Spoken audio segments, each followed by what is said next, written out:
Nossa senhora. Ó, esse aí tá pesado. Esse tem o que? Tijolo dentro? Esse daqui é da hora. Tem tijolo aqui dentro? Esse é da hora. A fitinha rosa, a fitinha rosa. Olha. Olha. Esse é chapado. Meu Deus, vai vir tijolo aqui dentro.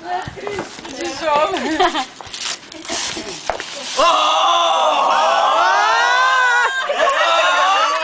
Vai de drift.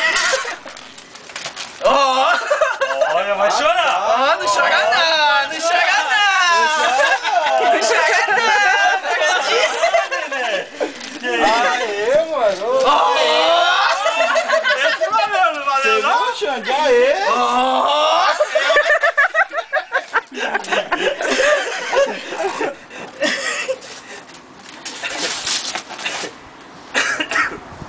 E aí? E aí, vamos brincar hoje?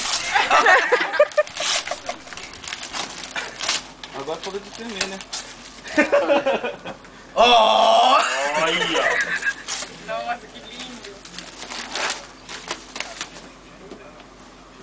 Chora, agora dá o seu depoimento aí pra nós. Agora dá seu Vai. depoimento. A declaração. Vai, fala. Não, depois você abre, depois você Depois abre. você abre, agora pega, manda. Tira Vira a pra caixa, cá, fala pra dar um. Olha, tira, pega a Fala pra caixa, dar um vira, assim. discurso, tira a deixa a caixa caixa aí, ali, mano. faz um discurso pra todo mundo. Dá o discurso aí, ó. Qual é o seu discurso? O que você tá sentindo agora? Discurso.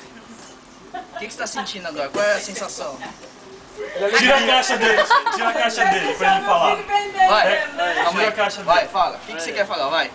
Olha pro presente Não, e segura. fala. Vai chorar lá, lá. Olha pro presente e fala. Fala. Eu não sei o que falar, tô com vergonha.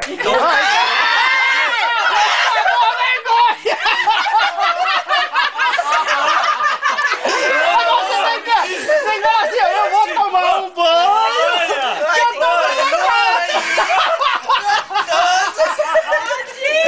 Você tem que falar assim, ó, vou tomar um banho, que eu tô todo pelegado. Tô meladinho, tô meladinho. Dá um abraço, Nino. Dá um abraço. Ixi,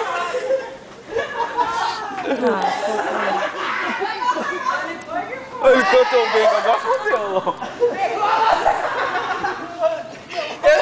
Tá embaçado, viu? olha lá o Xande correndo.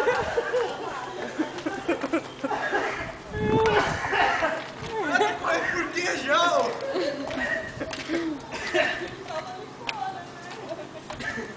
Eu pensei que você ia falar assim, Patrick. Agora eu tenho que tomar um banho, porque eu tô todo pelecado.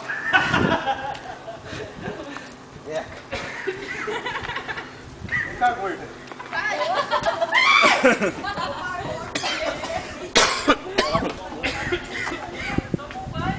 Já devia de confiar que ele vai botar isso. Eu sabia que você ia pegar aqui Ó, o cabeça ali.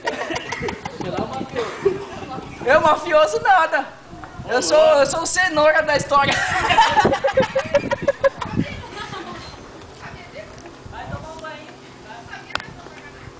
Nossa, o irmão já tá melando, imagina a cabeça dele. Vou parar ainda. Oh, passou gel no cabelo.